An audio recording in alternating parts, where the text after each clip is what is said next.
আসসালামু আলাইকুম সুপ্রিয় দর্শক। মার্কিন প্রেসিডেন্ট ডোনাল্ড ট্রাম্পের একজন প্রভাবশালী সহযোগীকে গুলি করে হত্যা করা হয়েছে। তার বয়স হয়েছিল ৩১ বছর। তার নাম হলো চার্লি ক্লার্ক। তিনি একজন ইনফ্লুয়েন্সার হিসেবে, উপস্থাপক হিসেবে, রাজনৈতিক বিশ্লেষক হিসেবে বেশ পরিচিত ছিলেন। বয়স কম হলেও আদর্শগতভাবে তিনি ডোনাল্ড ট্রাম্পের পক্ষে কাজ করেছেন এবং ডোনাল্ড ট্রাম্পের বিশ্বস্ত বন্ধু হয়ে উঠেছিলেন। এবং তার মৃত্যুর পর ডোনাল্ড ট্রাম্প তার নিজস্ব মালিকানাধীন সামাজিক যোগাযোগ মাধ্যম সোশ্যাল ট্রুথে একটা বার্তা দিয়েছেন, যে বার্তায় তিনি শোক প্রকাশ করেছেন এবং তিনি বলেছেন চার্লি ক্লার্ককে মহান বলেছেন, কিংবদন্তি বলেছেন। এবং তিনি বলেছেন যে যুক্তরাষ্ট্রের তরুণদেরকে চার্লি ক্লার্ক যতটা বুঝতে পারতেন ওরকমভাবে আর কেউ অতটা বুঝতে পারে না। এবং যুক্তরাষ্ট্রের তরুণদের মন তিনি জয় করে নিয়েছিলেন বলে ডোনাল্ড ট্রাম্প সেই বার্তায় লিখেছেন। এবং তিনি যে চার্লি ক্লার্ককে ভালোবাসেন সে কথাটি জানাতেও ভুল করেননি। এখন ডোনাল্ড ট্রাম্প প্রেসিডেন্ট এবং যুক্তরাষ্ট্রের মতো একটি দেশে এরকম একজন প্রভাবশালী মানুষ একটা প্রকাশ্য জনসভায় বক্তৃতা করছিলেন, সে সময় তাকে গুলি করে মেরে ফেলা হয়েছে। এটি সে দেশের আইনশৃঙ্খলা পরিস্থিতির গুরুতর অবনতির একটা প্রকাশ বলেই এখন ধরে নেওয়া হচ্ছে। কি করছিলেন তিনি? তিনি ওইটাতে একটা বিশ্ববিদ্যালয়ে ইয়াংদের সঙ্গে আলাপ আলোচনা করছিলেন। সেটি হলো একটা অ্যাম্পি থিয়েটারের মতো একটা জায়গা। সেখানে একটা সাদা তাঁবু আছে। তাঁবুর ভিতরে তিনি বসে কথা বলছিলেন। তার সামনে ৩,০০০-এর মতো ইয়াং স্টুডেন্টরা ছিল এবং তিনি তাদের সঙ্গে মতবিনিময় করছিলেন। ঠিক তাকে গুলি করার কিছুক্ষণ আগে একজন তাকে সেখানে সে দেশে অস্ত্র ব্যবহার বিষয়ে প্রশ্ন করেছিলেন এবং তিনি সেগুলোর জবাব দিচ্ছিলেন। তারপর একটা গুলির শব্দ শোনা যায়। তার ঘাড়ের বাঁদিকে তিনি হাত দিয়ে চেপে ধরেন। সেখান থেকে রক্ত বের হওয়ার দেখা যায় এবং তিনি মাটিতে লুটিয়ে পড়েন।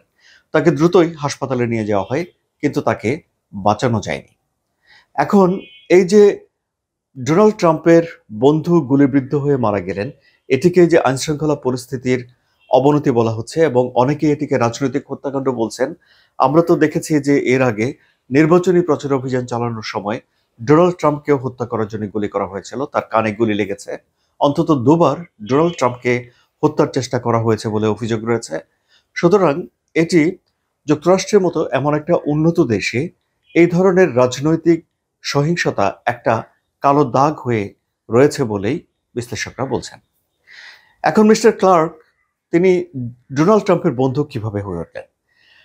তিনি তার ১৮ বছর বয়স থেকে টার্নিং পয়েন্ট নামে একটা সংগঠন গড়ে তোলেন এবং এর মাধ্যমে তিনি ইয়াংদের কাছে যান, বিভিন্ন বিশ্ববিদ্যালয়ে যান এবং যেসব স্পর্শকাতর বিষয়গুলো রয়েছে, মানে যেসব বিষয়গুলো নিয়ে ডিবেট রয়েছে, যেমন ধরুন আপনার গর্ভপাতের বিষয়, অস্ত্র রাখার বিষয়, তারপরে হলো যে কোভিডের সময় ডোনাল্ড ট্রাম্প যেসব কথাবার্তা বলতেন, অর্থাৎ যেসব বিষয় নিয়ে সমাজে বিরোধ রয়েছে সেসব বিষয়গুলো নিয়ে তিনি বিতর্ক করতেন।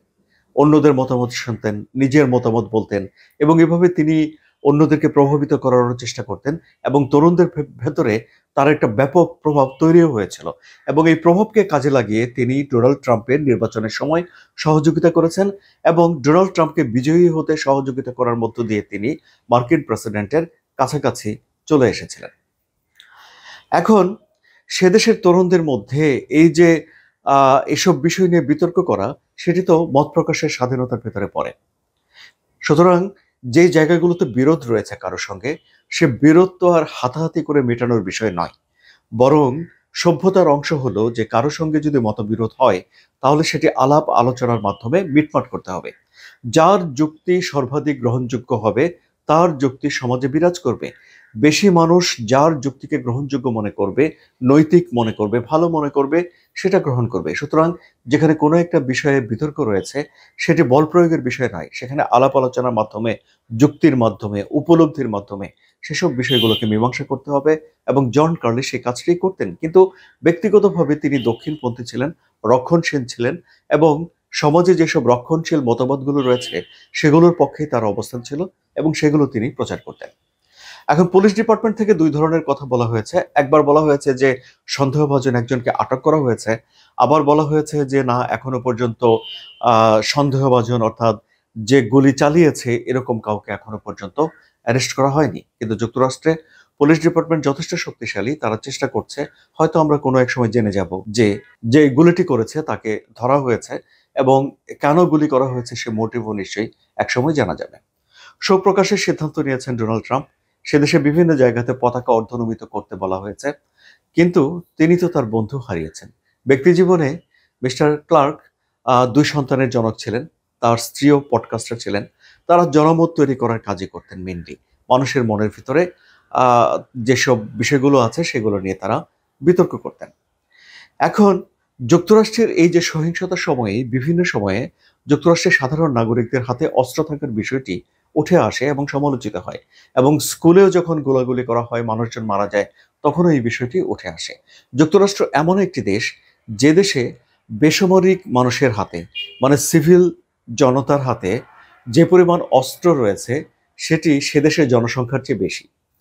মানে একেকজনের কাছে একাধিক অস্ত্র রয়েছে, এবং সামরিক বাহিনীর কাছে যে পরিমাণ অস্ত্র রয়েছে হিসেব করলে দেখা যাবে যে বেসামরিক লোকের কাছে যে অস্ত্র আছে তা একেবারে সংখ্যায় কম নয়। কিন্তু সামরিক বাহিনীর কাছে কিছু ভারী অস্ত্র রয়েছে, ট্যাঙ্ক, মিসাইল ইত্যাদি ইত্যাদি। কিন্তু যুক্তরাষ্ট্রের সাধারণ মানুষের কাছে শটগান, রাইফেল, পিস্তল এরকম হালকা বহনযোগ্য অস্ত্র তাদের কাছে রয়েছে। এবং যুক্তরাষ্ট্রের সংবিধানের ২য় সংশোধনীতে সাধারণ নাগরিকদের নিজেদের নিরাপত্তা রক্ষা করার জন্য এই বন্দুক রাখার অধিকার দেওয়া হয়েছে। এবং অনেকে মনে করেন যে বন্দুক রাখাটা একটা স্বাধীনতার প্রতীক। ফলে যুক্তরাষ্ট্রে বন্দুক কেনাও সহজ এবং সেগুলো সাধারণ মানুষ নিজেদের কাছে রাখতে পারে।